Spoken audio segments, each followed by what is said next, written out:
Hello there, GB here, and welcome to Fast Forward, where I follow up on episodes of Rewind classic movies to look at what happened after those iconic films came out. Today we're diving back into the delightfully dangerous and kick-ass crazy world of the best buddy cop bros in Lethal Weapon.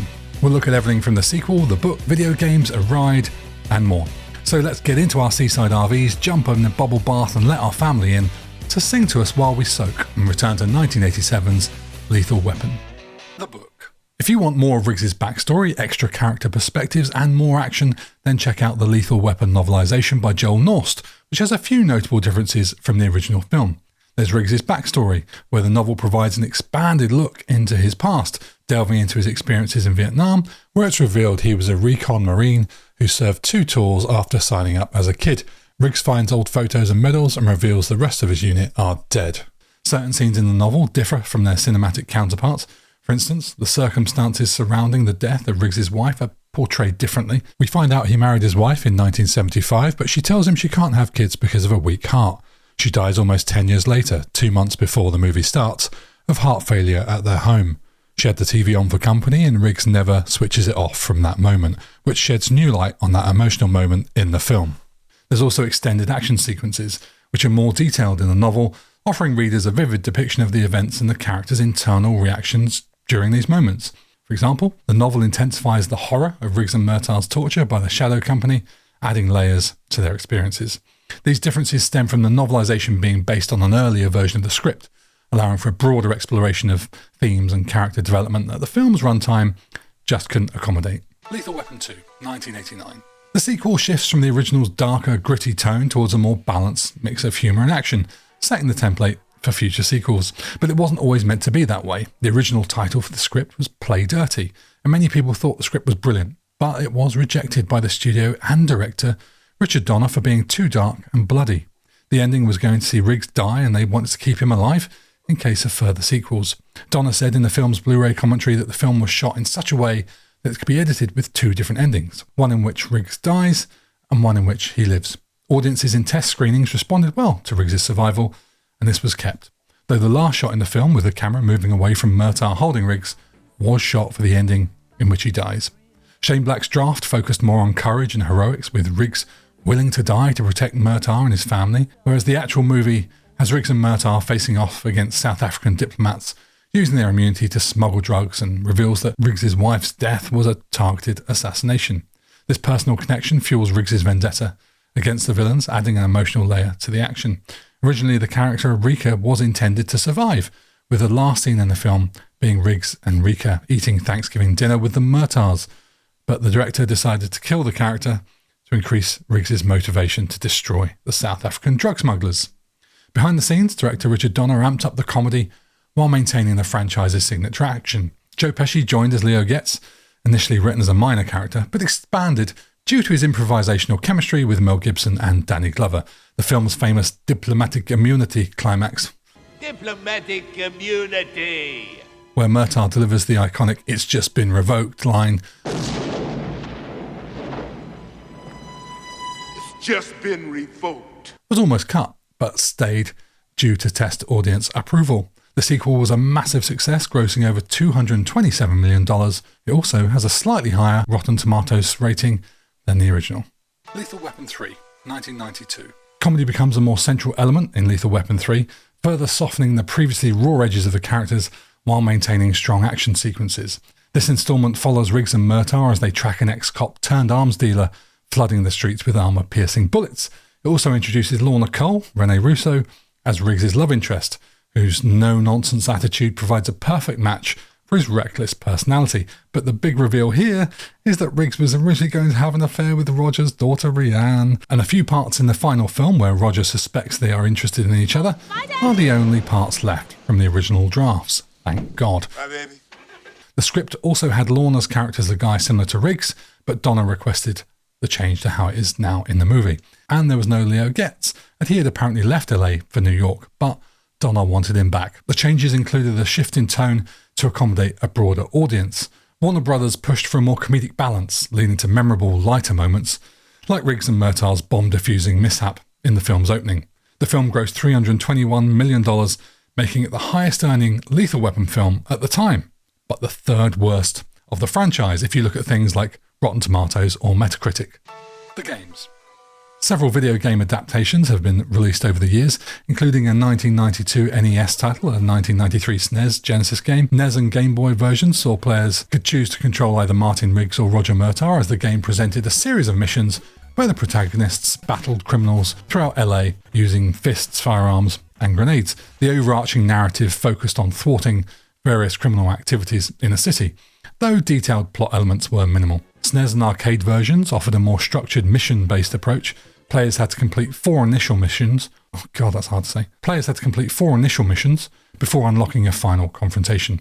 The missions included rescue Leo Getz, defuse a bomb in a shopping mall, stop a dockside smuggling operation, and prevent terrorists from blowing up the city's sewer system.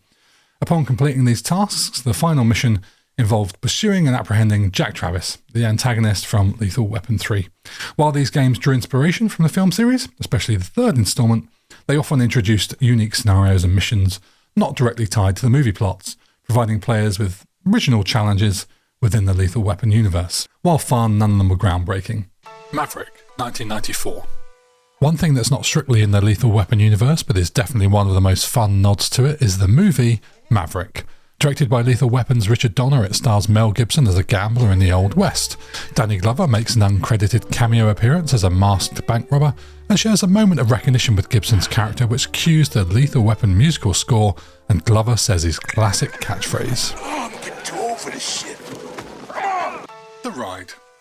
Then in December 1995, Lethal Weapon The Ride officially opened to the public at Warner Brothers Movie World in Australia, after costing $16 million to build. Riders would join in the queue by entering an area of the theme park made up like Chinatown, then move into a movie theatre-like hall where they watched sequences of the film while waiting. They would then go into an area made up like an auto yard, with cars piled up on top of each other and graffiti all over the walls. The 2-minute ride had a drop of 95 feet, 5 inversions, and went at 55 miles an hour. In the mid-2000s, the ride's queue was altered to bypass most of this theming, except for the auto yard. It was replaced in 2012 by a Batman-themed ride. Lethal Weapon 4, 1998. The final movie, at least for now, came out in 1998 and reunited Riggs and Murtagh as they take on a Chinese human trafficking ring. But the original plan was to use a script called Simon Says, about a police detective and a shop owner forced to find and stop bombs planted all over a city as part of a mad bomber's revenge plot against the detective, which, if it sounds familiar, you may know as a little movie called Die Hard with a Vengeance. At one point, the script was going to be about Riggs and Murtagh fighting neo-Nazis, committing terrorist attacks on LA and using Stinger missiles to shoot down a jet carrying the LA Lakers.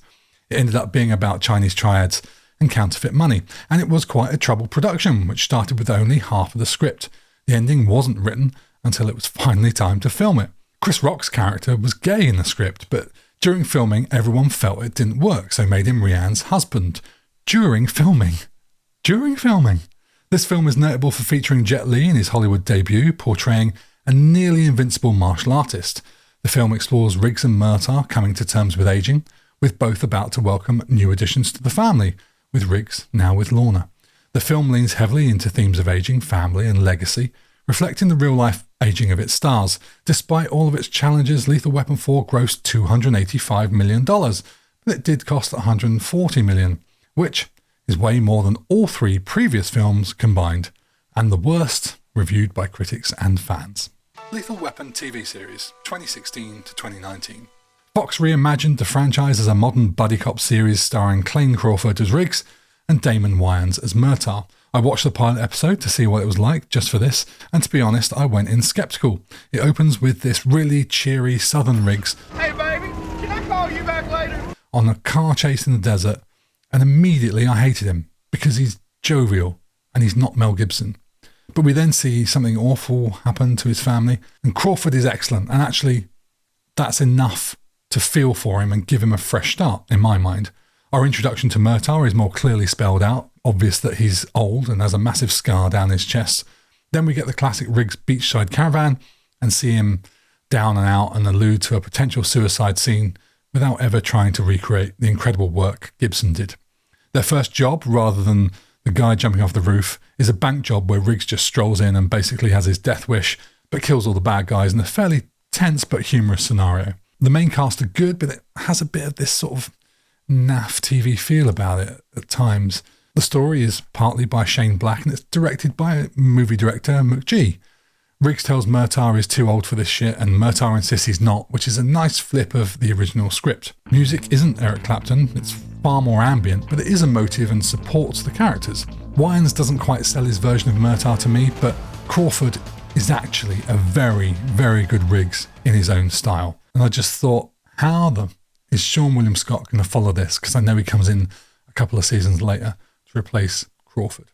This is a reinvention for a different era and a different platform, and I'm going to watch the rest of it soon. Then I jumped to season 3 in the first episode, which I wanted to watch because I knew there was big changes behind the scenes. And initially, while the series was a hit, there was this turmoil when Crawford was fired after multiple reports of on-set aggression, which is a huge shame. So Sean William Scott comes in series 3, which was cancelled soon after. And hearing that Stifler was taken over, I just had to watch this first episode to see what it was like. And then I almost immediately realised that Sean William Scott does not replace Crawford as Riggs. He's a whole other character. And the season recap kind of revealed a massive spoiler I didn't really want to see. And immediately we see Sean William Scott is not Stifler at all. He's badass. But he does have some of that wackiness later on. So far, I miss Crawford already, and I'm looking forward to the full season 1 and season 2 to see what they do with it. Lethal Finale. A 5th film has been in production for decades. In fact, Lethal Weapon 4 was meant to be filmed back-to-back with Lethal Weapon 5 for a while, until plans changed. It's been on the cards again since 2009, but all sorts of issues have meant it hasn't happened. In 2017, Donner confirmed that Gibson and Glover agreed to return, and that he had a story all set. The only obstacle was apparently Warner Brothers greenlighting the film. The story was going to take place in present day and was intended to be the final film in the series, which Donner revealed would be called Lethal Finale. However, Donner died in 2021 and the film has been in limbo ever since, although Mel Gibson did say the script is great and the best in the series, and he would step up to direct and honour Donner's legacy. A new writer was brought in 2023, but it's all gone a bit quiet.